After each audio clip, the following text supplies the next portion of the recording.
പ്രിയപ്പെട്ട സുഹൃത്തുക്കളെ, കേരളത്തിൽ തദ്ദേശ സ്വയംഭരണ സ്ഥാപനങ്ങളിലേക്ക് തെരഞ്ഞെടുപ്പ് നടന്നതിൻ്റെ പശ്ചാത്തലത്തിൽ ഇനി നിയമസഭാ തെരഞ്ഞെടുപ്പ് നടക്കാനിരിക്കെ ഈ തദ്ദേശ സ്വയംഭരണ സ്ഥാപനങ്ങളിലെ തെരഞ്ഞെടുപ്പിൻ്റെ പശ്ചാത്തലത്തിൽ അല്ലെങ്കിൽ അതേ പാറ്റേണിൽ അതേ രീതിയിൽ ജനങ്ങൾ വോട്ട് ചെയ്യുകയാണ് എങ്കിൽ എത്രയൊക്കെ നിയമസഭാ മണ്ഡലങ്ങളിൽ ഏതൊക്കെ മുന്നണിക്ക് ഈ വരാനിരിക്കുന്ന നിയമസഭാ തെരഞ്ഞെടുപ്പിൽ മുന്നേറ്റമുണ്ടാകും എന്നുള്ളതിനെ സംബന്ധിച്ചുള്ള വിവിധതരം കണക്കുകൂട്ടലുകളിലാണ് മുന്നണികൾ.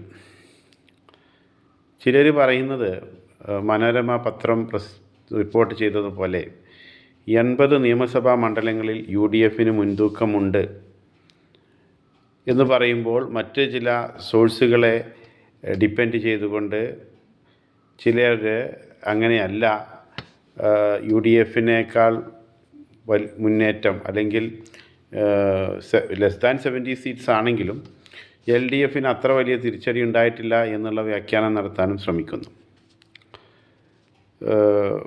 കഴിഞ്ഞ ദിവസങ്ങളിൽ ഒരു യൂട്യൂബ് ചാനലിൽ ഒരാൾ അവതരിപ്പിക്കുന്നതായി കേട്ടു, നിലവിലെ മനോരമ പത്രത്തിൻ്റെ കണക്കെടുത്താൽ തന്നെ 80 സീറ്റുകളിൽ UDF വിജയസാധ്യത തദ്ദേശ സ്വയംഭരണ സ്ഥാപനങ്ങളിലേക്ക് നടന്ന തെരഞ്ഞെടുപ്പിൻ്റെ അടിസ്ഥാനത്തിലുള്ളപ്പോൾ 58 സീറ്റുകളിൽ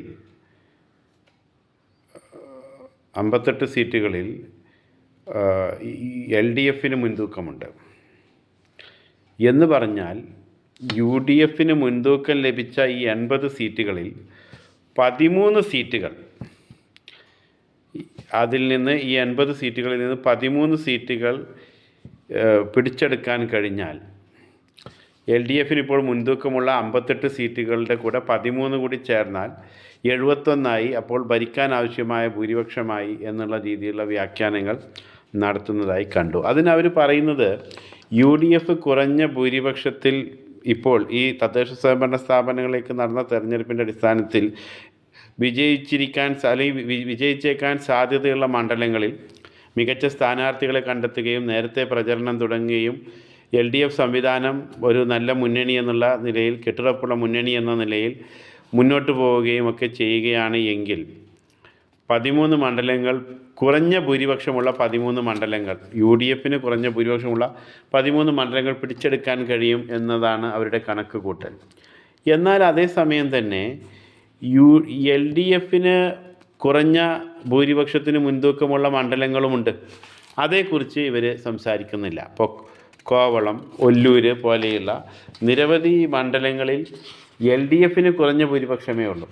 ഇപ്പോൾ 13 സീറ്റുകൾ UDF മുൻതൂക്കമുള്ള 13 സീറ്റുകൾ LDF പിടിച്ചെടുക്കാൻ കഴിയുന്നത് പോലെ തന്നെ ചെറിയ ഭൂരിപക്ഷമുള്ള കുട്ടനാട്, വൈക്കം, വാമനപുരം, വടക്കാഞ്ചേരി, ഒല്ലൂർ, ആ ഒരു സാഹചര്യത്തെ വെച്ച് നോക്കിയാൽ UDF LDF നിന്ന് പിടിച്ചെടുക്കാൻ കഴിയുന്ന, LDF ഇപ്പോഴത്തെ അവസ്ഥയിൽ ചെറിയ ഭൂരിപക്ഷത്തിൽ വിജയിച്ചു നിൽക്കുന്ന മണ്ഡലങ്ങളെ UDF ഇതുപോലെ പിടിച്ചെടുക്കാൻ കഴിയും എന്നുള്ള സാധ്യത അവർ കാണുന്നില്ല.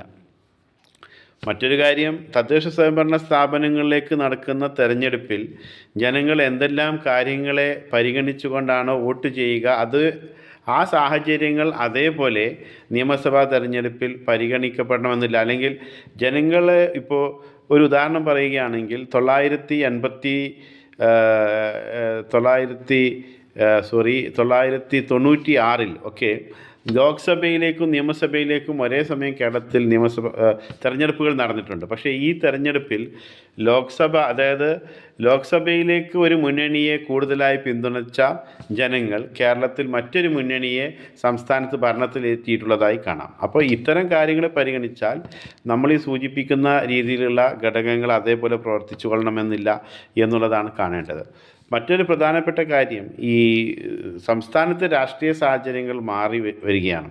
ഇപ്പോൾ വിഷ്ണുപുരം ചന്ദ്രശേഖരൻ UDF ചേർന്നാൽ തിരുവനന്തപുരത്ത് ചിലപ്പോൾ അതൊരു ഓളം സൃഷ്ടിച്ചേക്കും. വലിയ സ്വാധീനം അദ്ദേഹത്തിനുണ്ടെന്നല്ല, ഒരു വിജയിക്കാൻ സാധ്യതയുള്ള ഒരു മുന്നണിയാണ് UDF എന്നത് തോന്നൽ ജനിപ്പിച്ചേക്കും. വിഷ്ണുപുരം ചന്ദ്രശേഖരൻ തന്നെ ഇന്നലെ UDF യോഗത്തിന് ശേഷം അദ്ദേഹം പത്രസമ്മേളനങ്ങളും അതിൻ്റെ മറുപടിയായി അദ്ദേഹം പറഞ്ഞത് ഞങ്ങൾ UDF ചേരാൻ ഉദ്ദേശിക്കുന്നില്ല എന്നുള്ളതാണ്. അതിന് VD സതീശൻ പറഞ്ഞിട്ടുള്ള മറുപടി അദ്ദേഹം NDA വിടുന്നതായും UDF ചേരാൻ താല്പര്യം കാണിച്ചുകൊണ്ടും അദ്ദേഹം നൽകിയിട്ടുള്ള കത്ത് ഞങ്ങളുടെ കയ്യിലുണ്ട് എന്ന് VD സതീശൻ പറയുകയും ചെയ്യുന്നു. അങ്ങനെ നിരവധി ഘടകങ്ങൾ, രാഷ്ട്രീയ സാഹചര്യങ്ങൾ ഇങ്ങനെ മാറി വരികയാണ്. PV അൻവർ, നിലമ്പൂരിലെ മുൻ MLA PV അൻവർ, അദ്ദേഹം ഉന്നയിച്ചിട്ടുള്ള വിഷയങ്ങൾ പ്രസക്തമാണ്. അദ്ദേഹം അതുപോലെ വയനാട്ടിൽ നിന്ന് അവിടുത്തെ രാഷ്ട്രീയ മേഖലയിൽ വലിയ സ്വാധീനമുള്ള CK ജാനുവിനെ പോലെയുള്ള ആളുകളെല്ലാം UDF എത്തിയതായി നമ്മൾ കാണുന്നു. അതുപോലെ തന്നെ നമ്മൾ മനസ്സിലാക്കേണ്ട ഒരു കാര്യം, കേരളത്തിൽ ഈ SIRനെ തുടർന്ന് പുറത്താക്കപ്പെടുന്ന അല്ലെങ്കിൽ നിലവിലെ വോട്ടർ ലിസ്റ്റിൽ നിന്നും മതിയായ കാരണങ്ങളില്ലാതെ പുറത്താക്കപ്പെട്ടേക്കാവുന്നവരുടെ എണ്ണം 25 ലക്ഷമാണ്. ഇതിൽ തന്നെ BJP വിജയിച്ചു എന്നുള്ളതല്ല, 2024 ലോക്സഭാ തെരഞ്ഞെടുപ്പിൻ്റെ അടിസ്ഥാനത്തിൽ നമ്മൾ നിയമസഭാ മണ്ഡലങ്ങളിലെ ആ വോട്ടിംഗ് പാറ്റേൺ പരിശോധിക്കുകയാണ് എങ്കിൽ 11ഓളം മണ്ഡലങ്ങളിൽ BJP മുന്നിൽ വന്നിട്ടുണ്ട്. കഴിഞ്ഞ 2024 ലോക്സഭാ തെരഞ്ഞെടുപ്പിൻ്റെ പശ്ചാത്തലത്തിൽ പരിശോധിച്ചാൽ അതിൽ തിരുവനന്തപുരം ലോക്സഭാ മണ്ഡലത്തിൻ്റെ ഭാഗമായി വരുന്ന നിയമസഭാ മണ്ഡലങ്ങൾ വരും. അതുപോലെ തന്നെ തൃശ്ശൂർ ലോക്സഭാ മണ്ഡലത്തിൻ്റെ ഭാഗമായി വരുന്ന നിയമസഭാ മണ്ഡലങ്ങൾ വരും. ഇവിടങ്ങളിലെല്ലാം തന്നെ വലിയ രീതിയിൽ പല പോളിംഗ് ബൂത്തുകളിലും വലിയ രീതിയിൽ വോട്ടർമാർ വേണ്ടത്ര രേഖകളില്ലാത്തത് കൊണ്ട് പുറത്താക്കപ്പെടുന്ന സാഹചര്യമുണ്ടായി. വട്ടിയൂർക്കാവിലും അതുപോലെ തന്നെ നേമത്തുമൊക്കെ ഇത്തരത്തിൽ വോട്ടർമാർ പുറത്താക്കപ്പെടുന്നതായി, അല്ലെങ്കിൽ SIR ലിസ്റ്റിൽ നിന്ന് അൺട്രേസബിളായി കണ്ടെത്താൻ കഴിയാത്തവരൊക്കെയായി, അല്ലെങ്കിൽ പെർമനൻ്റ്ലി ഷിഫ്റ്റഡ് എന്ന കാറ്റഗറിയിൽ, എന്നേക്കുമായി മാറിപ്പോയി എന്ന കാറ്റഗറിയിലും ആളുകൾ ഉൾപ്പെടുന്നതായിട്ട് കാണുന്നു. ഇത്തരം പെർമനൻ്റ്ലി ഷിഫ്റ്റഡായി കാണുന്ന ആളുകൾ മലയോര മേഖലയിൽ ഇടുക്കി ജില്ലയിലെ പീരുമേട്ടിലും അതുപോലെയുള്ള മണ്ഡലങ്ങളിലുമെല്ലാം കൂടുതലായിട്ടുള്ളതായും കാണും. അപ്പോൾ സൂചിപ്പിക്കുന്നത് തെരഞ്ഞെടുപ്പ് ഫലം എന്ന് പറയുന്നത് ഇനി വരാനിരിക്കുന്ന നിയമസഭാ തെരഞ്ഞെടുപ്പിൻ്റെ ഇടയിൽ വരാനിരിക്കുന്ന രാഷ്ട്രീയ സാഹചര്യങ്ങളുണ്ട്, സംഭവ വികാസങ്ങളുണ്ട്. ഒരുപക്ഷെ ഒരു ജില്ലയെയോ ഒരു മണ്ഡലത്തെയോ പ്രാദേശികമായി സ്വാധീനിച്ചേക്കാവുന്ന ഘടകങ്ങളുണ്ടാകാം. അതല്ലെങ്കിൽ സംസ്ഥാനത്ത് ഒട്ടാകെ തന്നെ വലിയ ചർച്ചാ വിഷയമായേക്കാവുന്ന ഘടകങ്ങൾ വരാം. ഇപ്പോൾ ശബരിമലയിലെ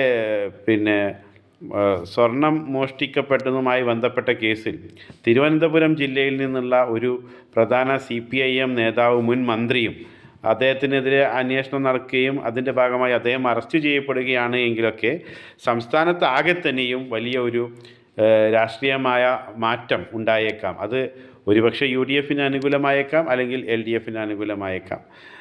രാഷ്ട്രീയ കേരളം വളരെ സജീവമായി വിവിധ വിഷയങ്ങൾ ചർച്ച ചെയ്തുകൊണ്ടിരിക്കുന്നതിനിടയിൽ ഏറ്റവും അവസാനമായി വന്നുകൊണ്ടിരിക്കുന്ന വാർത്ത, മുഖ്യമന്ത്രി പിണറായി വിജയൻ ധർമ്മടത്ത് അല്ലെങ്കിൽ മറ്റേതെങ്കിലും മണ്ഡലത്തിൽ മത്സരിച്ചു കൊണ്ടായിരിക്കുമോ വരാനിരിക്കുന്ന നിയമസഭാ തെരഞ്ഞെടുപ്പിനെ നയിക്കുക, അതല്ല അദ്ദേഹം മത്സരിക്കാതെ നിയമസഭാ തെരഞ്ഞെടുപ്പിനെ നയിക്കുമോ എന്നുള്ള ചോദ്യം ഉയരുന്നുണ്ട്.